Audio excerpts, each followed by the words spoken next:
মুহাম্মদুর রাসূলুল্লাহ সাল্লাল্লাহু আলাইহি ওয়াসাল্লাম ইরশাদ করেন, যে ব্যক্তি সকালবেলা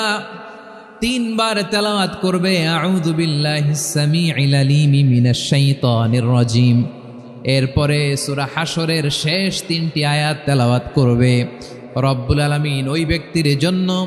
70,000 ফেরেশতা নিয়োগ দিবেন যারা সারা দিন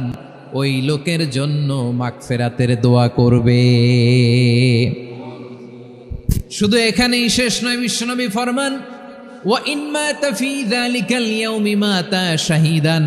ওই দিন যদি ওই ব্যক্তিটা ইন্তেকাল করে সে শহীদ হয়ে কিয়ামতের দিন আল্লাহর সামনে দাঁড়াবে। সকালবেলা যদি পড়েন 3 বার আউযু বিল্লাহিস সামিউল আলিম মিনাশ শাইতানির রাজিম 3 বার পড়ে সূরা হাশরের শেষ 3 আয়াত যদি তেলাওয়াত করেন, তাহলে আপনার জন্য আল্লাহ তাআলা 70,000 ফেরেশতা নিয়োগ করবে। সারা দিন তারা আপনার জন্য মাগফিরাতের দোয়া করবে, আর ওই দিন ইন্তেকাল করলে আল্লাহ তাআলা শহীদ হিসেবে আপনাকে কিয়ামতের দিন দাঁড়